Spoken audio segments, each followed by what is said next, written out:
Coucou les filles. Coucou. Donc voilà, notre première vidéo ensemble. Ça fait tellement longtemps qu'on attendait ça avec le Covid. Ça n'a pas été évident. Donc comme vous avez pu le voir dans les précédentes vidéos, un coup elle faisait chez elle, un coup chez moi. Et là, nous sommes à l'hôtel Ranelagh. Voilà, Ranelagh à Paris. Donc on voulait... Dans la ville de la mode. Exactement. On est heureuse de vous retrouver. On en profite pour vous dire, allez voir notre vidéo qu'on a mis sur Instagram parce qu'on lance un petit concours avec votre accord bien sûr, que vous puissiez nous envoyer des tenues de fête, de réveillon. Aussi make-up si vous voulez. Voilà. Et suite à ça, on choisira la meilleure tenue avec les commentaires de Stéphanie. Et où il y a un sac à gagner, un sac en cuir. Et Stéphanie vous offre 1 heure de coaching. En image, selon ce que vous souhaitez, sur les couleurs, votre morphologie, votre style actuel, vous voulez peut-être développer votre style ou justement un conseil pour les fêtes ou un maquillage d'1 heure par visio ou chez moi, proche de Bruxelles, à Mont-Saint-Guibert, dans mon agence.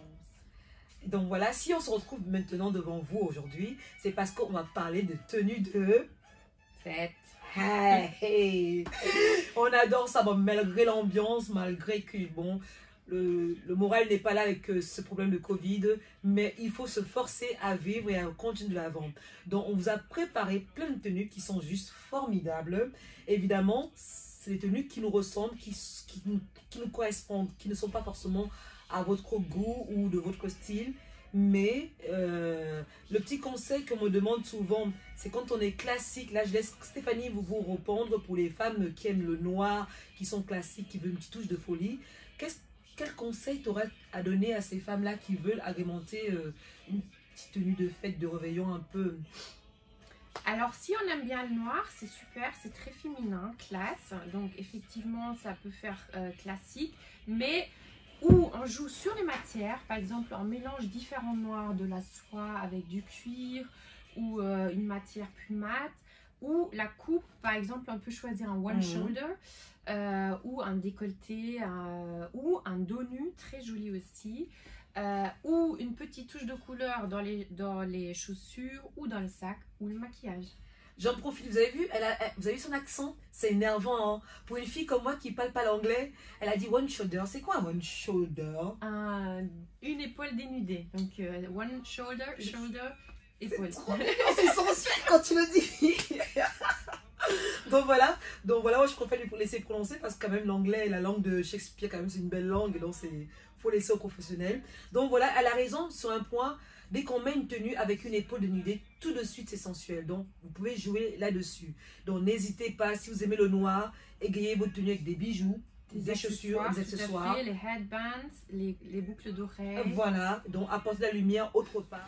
Donc surtout les filles, restez vous-même, changez, mais toujours gardez une part de personnalité. Parce que quand on veut être quelqu'un d'autre, ça ne tient pas à long terme. Donc toujours rajouter des petites touches. Et là Stéphanie, elle est bien dans ce métier-là. Et j'ai tendance à beaucoup parler, Stéphanie beaucoup moins. Hein, donc du coup j'en profite. Je vois ces mots. Pour vous dire que avant d'aimer l'amie qu'elle est, parce que moi je suis tombée amoureuse de son style. Donc les gens, parce qu'une fois quelqu'un m'a mis un commentaire, mais oui c'est ton amie, tu fais la pub. Et non, c'est pas à cause de ça. Avant d'aimer la personnalité qu'elle est, je suis tombée amoureuse de son style, mais vraiment son style vestimentaire. J'adore. Et donc si je vous conseille Stéphanie, c'est parce que c'est une amie, franchement, avant tout, parce que à la base, si vous allez la voir qu'elle n'est pas efficace, ça retombera sur moi. Donc les filles, vraiment, vous avez besoin de conseils, comment agrémenter un look, comment se maquiller. C'est vraiment une pro, allez-y, foncez. Et elle a un délire super et c'est très rare de trouver des personnes tant que telles. Et je reviens et j'insiste, c'est parce que c'est mon amie. Avant tout, quand même, on reste quand même des femmes d'affaires. Et ça, c'est important, c'est notre image qu'on véhicule et on y tient vraiment. Donc, moi, j'ai plaisir. D'ailleurs, je parle encore trop. Un lapsus sur la robe fleurie. Je lui ai apporté une robe fleurie vintage des années 70 qui était vraiment juste une robe paysanne. Donc, on ne savait pas. Longue robe avec les manches bouffantes. Je suis tombée dans les pommes. Je me suis dit, ah non! Vous aurez vu pas sa ça tête. sur moi! Je me suis dit, merde, qu'est-ce que j'ai fait là? Qu'est-ce que j'ai fait? Mais pendant qu'elle disait pas ça sur moi, je pense que dans sa tête ça fait clic clic clic clic clic. Elle a sorti 3 accessoires, un beurre, une ceinture accessoire, des baskets. Waouh! On vous la montre. Elle a eu un succès parce que vraiment, elle faisait très parisienne. C'est là où je trouve que c'est tout l'art de maîtriser son métier, se mettre un truc vraiment d'un autre temps, d'où ma conception du vintage, c'est-à-dire adapter le vintage au monde moderne. Et là, elle a l'art, c'est tout simplement naturel chez elle. Et ça, j'adore chez Mel. Merci beaucoup. Justement, elle a l'art de trouver des pièces vintage de ouf. Et c'est grâce à toi hein, que j'aime le vintage. Parce qu'avant, moi, le vintage, c'était dur. Hein. Ah, je crois que tu l'aimais avant. Non, je déteste aller fouiller. Non, j'aime pas. Justement, pourquoi tu n'aimes pas le vintage? Maintenant, j'adore. Parce que ça m'énervait de devoir chercher jusqu'à ce que tu trouves une pièce. Puis l'odeur, parfois. Mais parfois, c'est des pièces super, vraiment nickel. Pour vraiment faire confiance. Et c'est grâce à ça que j'ai vu la beauté, au fait, en plus l'histoire du vêtement. Ça, et surtout aussi l'aspect pour l'écologie. Hein. Parce que bon, on se rend compte que la mode, c'est quand même un secteur qui pollue beaucoup. Et donc c'est super. Si vous fouillez un peu dans les vestiaires de vos mamies, mamans ou plus, ou faites confiance à Mel et regardez comment elle combine les pièces. C'est vraiment génial. Donc voilà, dans le coup maintenant, on va combiner les nôtres, spécial réveillon. Donc, comme je dis, on reste soi-même. Nous, ça nous définit qui nous sommes. Dans la vraie vie, on s'habille comme ça. Hein, on n'est pas seulement à faire des photos, on est vraiment comme ça dans la vraie vie. Donc, on espère que vous allez apprécier la vidéo. On espère que laissez-nous nos commentaires pour nous dire vous en pensez quoi.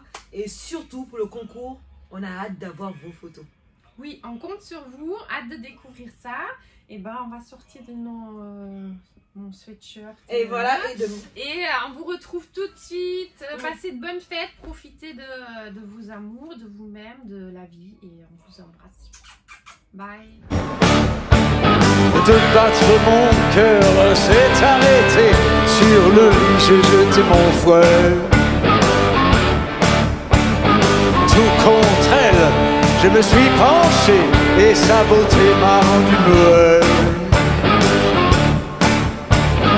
Fatigué, j'ai la gueule de bois. Toute la nuit j'avais aidé mon père. Dans le feu, j'ai remis les bois. Dans la cheminée, il n'y avait pas son père. C'était la fille du Père Noël, j'étais le fils du Père Pétain. Elle s'appelait Marie-Noël, je m'appelais Jean Balthazar.